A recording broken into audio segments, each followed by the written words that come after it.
right, guys, let's talk about the Miami Dolphins here for a little bit. This team is in the news once again. Look, for all the right reasons. The Dolphins have made a lot of big time moves, a lot of really smart moves. A lot of credit goes to Chris Greer and Mike McDaniel for what they've done with this franchise. And this latest report have highlights that the Miami Dolphins, while also focusing on short-term success, are keeping open the opportunities for long-term success as well. This is an example of quality roster management. Yeah, Nick, I think the Dolphins have done a lot of great things this offseason, but some of the things they decided not to do might have made them even smarter. This story you dug up, I think the Dolphins fans are going to love.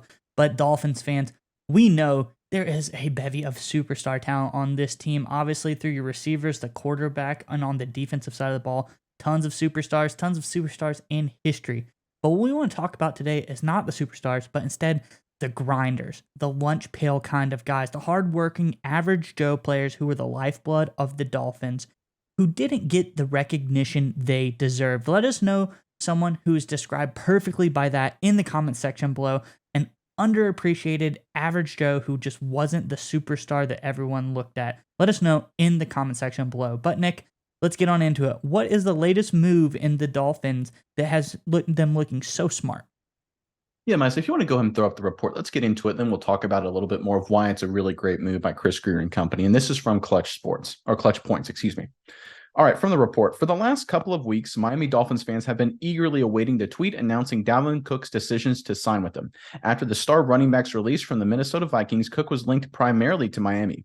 While reports have been mostly positive over the last couple of days, it appears that the two sides have reached an impasse. As it turns out, the running back is unwilling to sign the offer given to him by the Dolphins, per Jeff Darlington on NFL Live.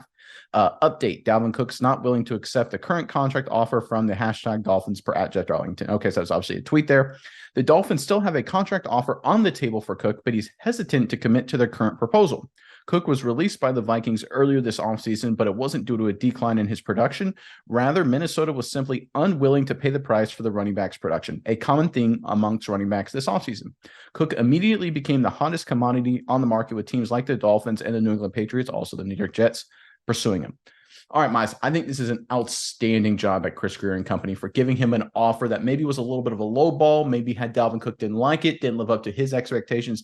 I think this is a great job to not overpay at the running back position. We talk about that's sort of the worst decision a GM can make. I think it's a great example by the Dolphins. I'm curious what your thoughts are on this story, Miles. But before I get into that, I want to remind everyone to stay tuned to the end of the video to hear from our partner of today's video, and that is Neuro. They have a lot of great products that give you a fast, easy energy boost. We like to take their mints all the time before the show. So make sure you stay tuned to the end of the video to learn more about Neuro, and most importantly, to get access to our special discount code. Right, Miles, I'll throw it over to you now. What do you think of this report out of Miami?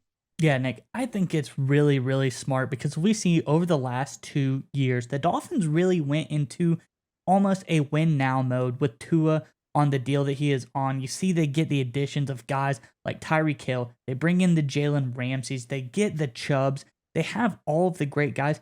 But there's only so far you want to go with that mentality. And I think the cutoff, at least for me, is the running back position. You do not want to be paying your running back $10-15 million a year. I don't think that is a good move for, like you said, the future of the team. Because I think we look at the LA Rams. They went all in. Yeah, they won a Super Bowl, which is amazing. Everyone is happy about that. But they went a little bit too far on the all-in mood, especially on the draft pick side of things, because we see them in I don't even think it's a soft rebuild more. It's a full-on rebuild over in LA now. The Dolphins, I think they have a lot of room left to grow with this team, even with the moves they've made. They're in a win-now mode, but they're also in a future development mode as well. And I think that's the firm line that you got to draw in today's NFL is the running back position, because they just drafted A-Chain as a rookie, who's going to be an incredible player. We talked about him numerous times in our other videos. Go check those out if you want to look at it. But A-Chain, incredibly dynamic playmaker. What do you think, Nick? I mean, I think this was a smart move, and I just don't think that they really need to overpay at the running back position. When I look at what the smart teams are doing, I look at the Kansas City Chiefs. I look at the Philadelphia Eagles. Obviously, it's no coincidence that the two smartest teams in football also played in the Super Bowl and are the top two favorites to the return to the Super Bowl in coming 2023. Those teams are doing the exact opposite in terms of shelling out big dollars for the running back positions. Then I look at teams who are talented but do things the wrong way. I look at the Dallas Cowboys. They had that great window with Dak Prescott when he was a lot cheaper, but instead of taking advantage of that, they paid a lot of money to Ezekiel Elliott, who was a great player earlier in his career, got older. His production and his overall talent level has dropped dramatically. A lot of salary cap was used up on Elliott. They couldn't spread it around in other areas, and Dallas Cowboys, as a result, have underperformed based on their talent. Miami Dolphins under Chris Grier need to understand and are understanding that in order to maintain a long-term window of success, because that's what you want. You don't want to just have 1 year to roll the dice. That's what the Jets doing, right? The Jets are basically hoping 2023 is going to be great. After that, the Jets may be a debacle. Who knows what their future is holding? You don't want to be like the Jets. You want to set yourself up for long-term success. You want to be like the Chiefs. You want to be like the Eagles. And that's exactly what Chris Grier is doing. But I also want to talk about the negotiation element to this too, because I love the fact they're sticking to their guns, because there always is a temptation, because the Patriots are linked to Cook, the Jets are linked to Cook, that maybe Grier and company, they get a little nervous and like, oh, we don't want to lose Cook because they think he's a good player. Instead, they're sticking to his guns. They're putting a strong stance in terms of negotiations.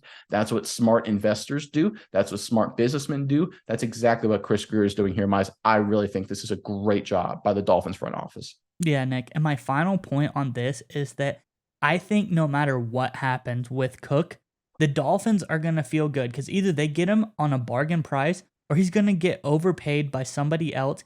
And quite frankly, if you look at the history of the running back position, it is much more likely his best years are behind him rather than in front of him. Not everybody is going to be an Adrian Peterson-esque player where they can play for years and years and still be productive. I think that the Dolphins have made, like you said, a really brilliant move here. All right, Miles, we would like to give a special thanks to our partner in today's video, Neuro. That's right, Nick. And I want you to go with me on a journey really fast. I want you to imagine this.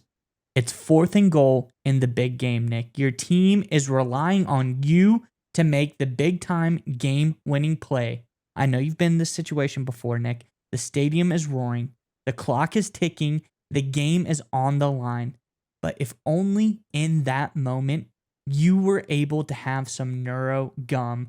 Neuro Gum will help you stay concentrated, and it gives you a burst of energy without a nasty crash.